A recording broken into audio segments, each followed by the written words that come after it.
Good project needs a good architect, but also needs a very good client. The client is who has the power. Keep challenging. Okay. Keep challenging. Never be afraid of doing something new. A professor that one day gave me that book because, guys, if you have to design a project, don't stay looking at the paper and your pencil and start designing with nothing in your mind. Go outside. They were suggesting us to go to bookshops. Start looking at books, but not architecture books, anything. You spend in a project maybe 5, 6, 7 years from the moment you decide that you want it there and you start the negotiation for the land until you move the people, somebody until really the first uses. people move there and... Yeah, that's kind of your best friend, your body, your child. Edition of Legile Afacerilor podcast. I want to introduce Maurizio Meossi, Associate Director, if I'm correctly, to Zaha Correct, Hadid. thank you for introducing me, Andrei. I thank you. And also Cristi Pascu, the owner of Win Alliance. We are here in his office, actually, in Win Herăstrău. I'm honored to have you here. Thank you for host this. It's our honor to be here, so thank you for having us. From how many years you work actually for Zaha Hadid? Because I read your history. I started in 2002. And I had a sort of a little break for a few years, even though that was between 2004 and 2006. Even though it was not really a break, because I started in the office in London, of course, because I was there. I completed my study, did my master in London, and I basically started working for Zaha after Firenze. Yes. Thank you. So that clarifies my accent. I'm obviously not only Italian but also Tuscan, proudly Tuscan. Yeah. And so I started working on the London office. So I took the chance after 1 year being in London. I took the chance to move for Zaha Hadid in Rome. Okay. Because we were finalizing the design of the Museum for the Arts of the 21st Century, the Maxi. When that project ended, I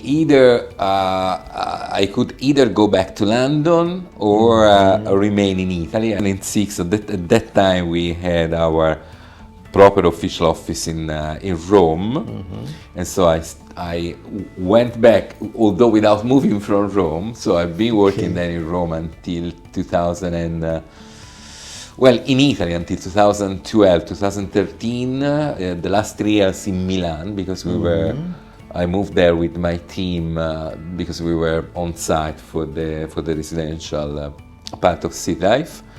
In the meantime, the office in Rome was decided to be closed, and so at that point I went back home in a way, because I went back to London. And Cristi, please let us know in a few sentences or a few words why we are here in Win Herăstrău, how you can build the idea of this project as a part of the ecosystem branded today as Win Alliance. The real estate part is my legacy from my father, which is an engineer. When I was small, I stayed a lot on construction sites. It seemed to me very nice from a natural land to see a building, after that to see people that move over there. It was impressive when I was 5, 7, 9 years old. For sure, I wanted to do the same. And we made with the real estate part. I finished the university in 2007, 18 years ago, and together with my father, we started to be developers. Until that moment, we were a construction company. In a team of 2, it was easier to handle the construction, but also the concept, the permits, the financing part, the selling, and everything. And we started with regular buildings. We tried to do our best with the possibilities from every moment. This is our pattern. In each project I want to do the maximum that I can with my mind, with my team, with what I see in the world. Of course, Zaha Hadid was for a lot of time a direction where I looked, I took concepts, very nice concepts, and after that I try to bring it in my project in a way that suits the environment here.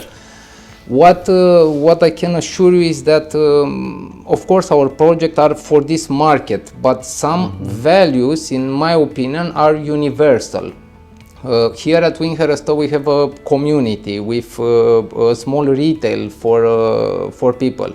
We have an exterior area exactly like like you do in your projects. You are very interested after the project is ready, what will happen with those people. You have a lot of projects that at the ground floor have a working space. It's a natural working space from the exterior. At Maxi, you just said, Maxi is in an area in Rome where it was nothing. After you made it and you have everything in that yard and in the interior, you bring it to life. Public space, With that space, we are not doing just buildings. This is what I understood. Looking at big architecture companies, I understood that we have the tool, architectures and developers, we have a great tool of writing history in modern times. This is how I usually say it to my colleagues. We are doing some reference space, and of course I have my reference, Maurizio have his reference from the moment when we were young. The buildings, the society, what you got from your parents, the meetings with your friends in some common area which was considered by some developer at that moment. We realize this, and we want to give to the society this reference. This is the concept, this is the principal direction, and with this project, with Winchester, where we are here today, I managed to put in place a lot of these principles. This is a community of 300 apartments, which for Bucharest to have a land of 1 hectare and 1.2 hectares, it's quite big. It's very hard to have it together. The city is already built in this area. Here we have a park, we have the private schools. It was important to have it here, to have this community here. It's one of the best locations in Bucharest, to be honest, because north area of the Bucharest, it's considered one of the most luxurious and also priced. Indeed. In terms of prices, is the top of Bucharest. Indeed. So it will be, I think, very difficult to find a field to build here on 1.2 hectares. To do 6 buildings with this retail. I'm very happy that I found this land, and we managed on it to have this project that includes a lot of things, and we administrate the project. I have a division and we stay in our projects, and for me it's a very happy moment when I see the clients that are very happy with what we considered 7 years ago. What you did differently in Bucharest if you had the power to do this? Okay, allow me to say, the architect is not the one that has the power. The power usually is, and you are leading me to one of my statements. I mean, a good project needs a good architect, but also needs a very good client. The client is who has the power. The power of the architect is to be capable and able to help the client to use the power in the best possible way. A good project is not only something that is beautiful in the renders, in the drawings, right? It's something that is beautifully done and has to be successful, because you're absolutely right. There has to be a real human being at the end, right? Exactly. Which means it has to be also commercially feasible. Indeed. Economically viable. That obviously has to be fitting within a specific. Now we don't want to get too technical on the economical side, but definitely has to be within a business plan of the developer. Obviously. What did Zaha Hadid differently in this world of architecture? Maybe comparing with the another, let's say, top 10 level firms worldwide. Keep challenging. Okay. Keep challenging. Never be afraid of doing something new and working really out of the scheme, out of the box. I mean, if you think to her as a person, I mean, as Iraqi young girl with, of course, a good background, but deciding to go to London, establish his own architectural practice in London. Yes. In a world we are talking about end of the 70s, early 80s, and what that was. Honestly, I mean, I have to go against my category, but was dominated by men. But she was so brave and with such a personal energy that. And she had an incredible visionary talent. That is something that. It was like a science fiction history, like a woman born in Iraq on that times can succeed on a professional architecture. I was an architectural student, as you rightly said, in Florence, and when I discovered her, I mean, I still have a huge love and amazing memory of the professor that one day gave me that book, because, wow, but I've never seen anything like that. This is not what I thought. Wow. Architecture was. Is it really possible? At the time was mostly painting, or models. Just a few first videos. Wow, and so if you thinking now, a few years later, then I gave my little tiny percentage to the success of that practice. But I think that if myself a few years ago could have imagined that we were now talking about this, I believe I would have been quite excited. Because I could have never dreamt. I mean, I grew up in a tiny little town in Tuscany, and so the idea to work for such a big office in London. We have a triangle: form, function, and emotion. Not just because it's like a poetry, but it seems to be a triangle of these three dimensions. How you manage this? How you put the balance in? Although I don't really like big definitions, but we are famous for not being particularly in love with straight lines. So I don't see a triangle. I see three things that has to merge one into the other, because I mean, also ourselves, we are not divided right into. Yes, we have a brain, we have a heart, we have a lot of other things, but the beauty of it is that it's all together. Right, you don't really shift the things entirely, and that's the way that I love to look at form, function, and emotions, as you rightly said. But we are capable also to draw straight lines anyway. Of course, not too scared. Here in Romania, Cristi, unfortunately, we have, let's say, too many straight lines. It's about our creativity, it's a paradigm, or what we talk about. There are not so many curves, shapes. There is some principle that I'm looking at for a lot of years. They are doing since the beginning the projects, since the moment when AutoCAD didn't exist. Before 98, their projects started from the interior, and the exterior it's nicer, but considering all the time to have a perfect functionality in the interior. I read about this, I looked at the plans, I understood this. Maybe in Romania, I think we have this principle also. 20 years ago it wasn't like this, but today it is. But I think in Romania we are still in the moment when we can't find the perfect functionality in the interior with many round forms. Yeah. It's more than this, I may say, in order to help us, that here when you say that we are doing straight lines, you are talking about a lot of residential or a lot of office. The curved lines are perfect to be used in atriums, in museums, it's easier to do like this.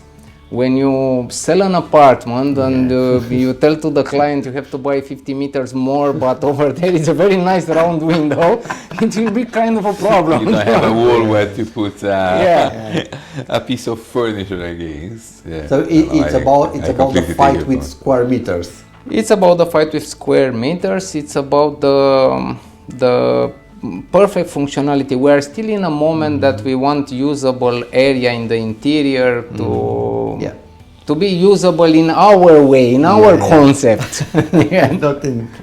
But we are going in that direction for sure. Many projects in this moment compared to 10, 12 years ago have a lot of common areas, free areas. If you look at projects 12 years ago, everything was built, was to sell down to the exactly. Now they are a little bit with facilities there. You can breathe when you. So we are on the direction. Okay. I allow me to say that what you have done here is amazing because there's really a sort of priority to the common areas. I mean, the ground floors with these, with the commercial activities, but also the lobbies, this outdoor space. There's a beautiful ratio between private and let's call it public, semi-public space, which is the way that's exactly the point. You living on a wider perspective, meaning it's not about your living room, your apartment. It's about your apartment being part of a little ecosystem.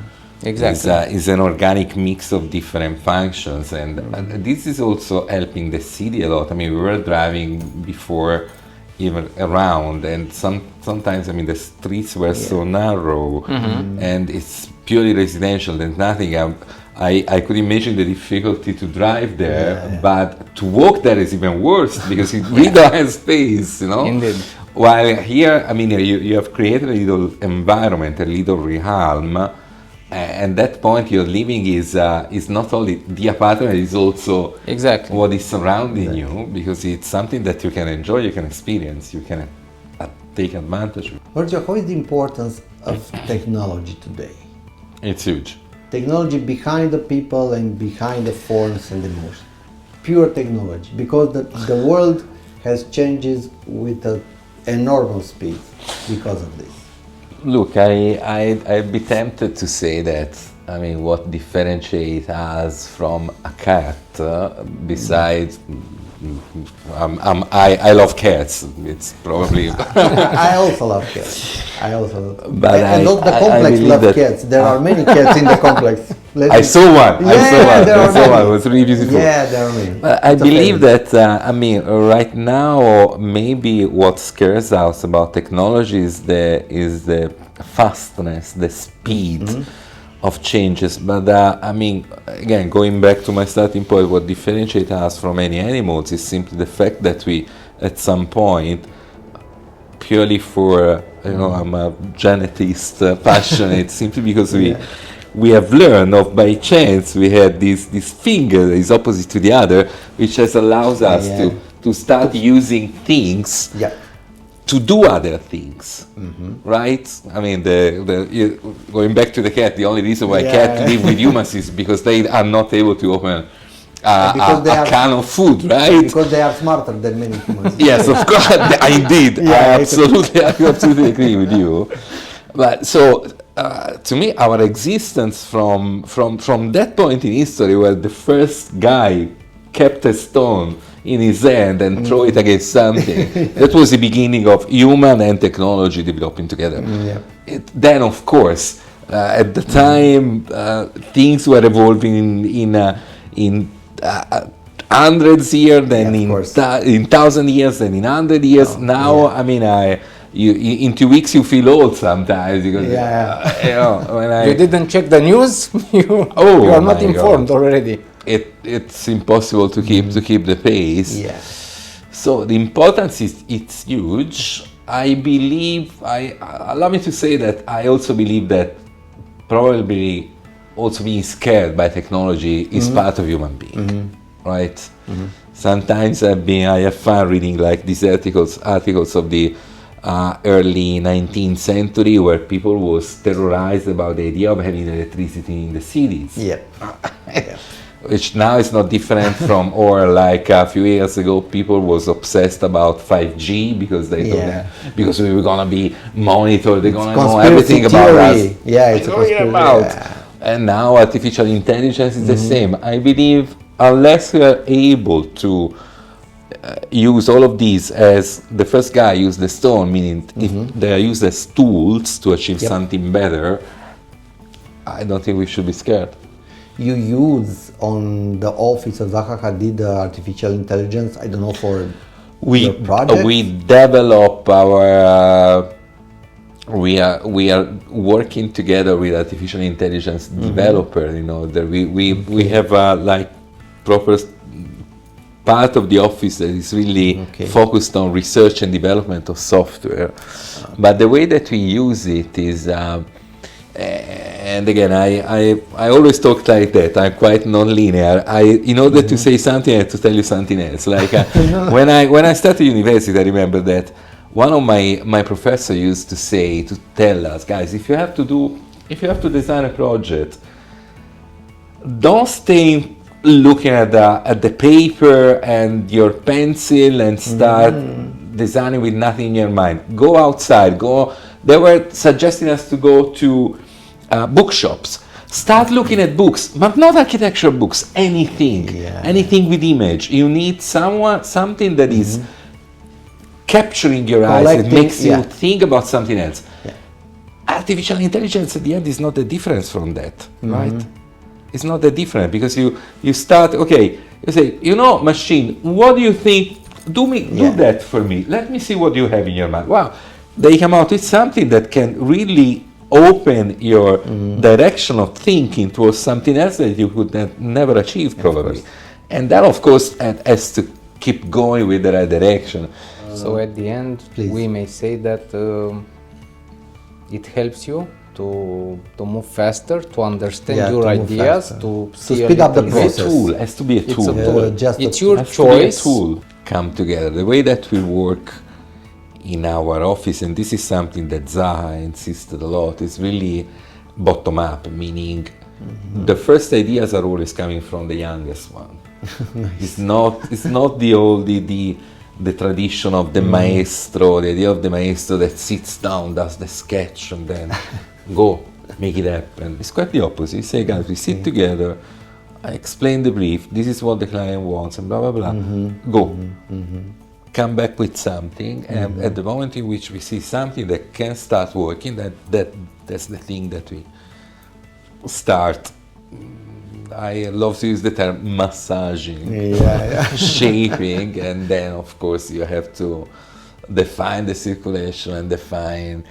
And the good thing for us is that, I mean, if I talk about my project, I say my project, but they're never my project. Yeah, your team's project. It's always a team. So while there are, the talented young guy that is amazing on 3D modeling and is able to throw ideas, there is always on the back someone that is start thinking about the circulation, the other one that is aware, that really goes in depth on understanding the brief, number of apartment, relations between the spaces, and then you start mixing the things, fighting a lot and discussing, but it's always a creative process. It's never like a magician, or It's a process in which the role of the client is fundamental. I mean, the way that we love to work is to have a constant interface. All the time when I chose an architect team to do a project, I looked at the ratio.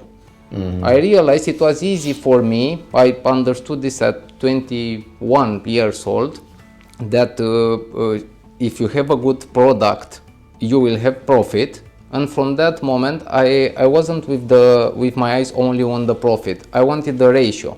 I want to see the concept. I want to understand how the people will live. I want to increase my reputation with this project.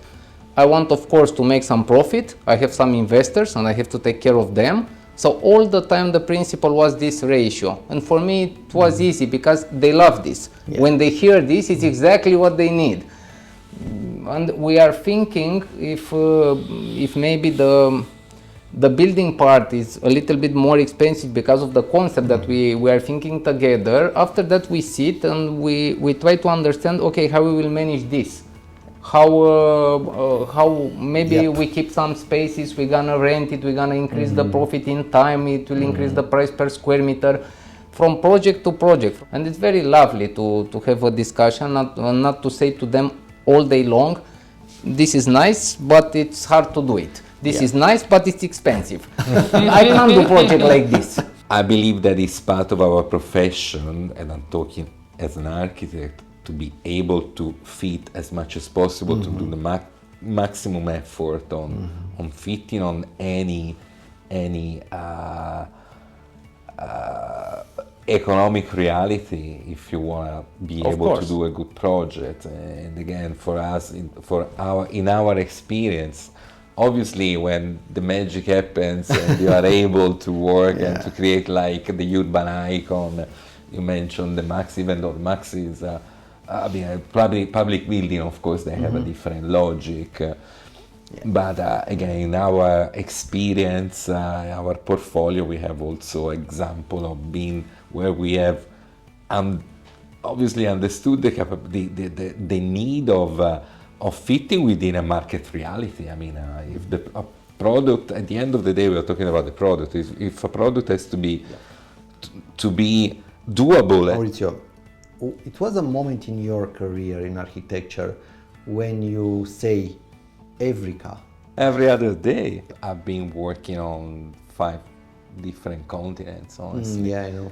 I know. And I'm one of a gigantic team. So and there's a lot of exchange, a lot of communication. You see, I mean, sometimes I even discover that we are doing project and I'm not even aware that we are doing because we are quite a big company. But yes, I mean, I believe now, answering in a less romantic and more realistic way, it can be a really stressful job, indeed, but as long as it keeps the capability of creating that heartbeat that you are talking about, that to give you that emotion, that shock, that at that point working 14 hours a day is not a burden at all. It's actually you enjoy. Yes, it's about to enjoy. Yes, then it's about to pure joy. It keeps happening quite often. So I'm a lucky person. I consider myself a lucky person indeed. Okay, what is the future of architecture? To be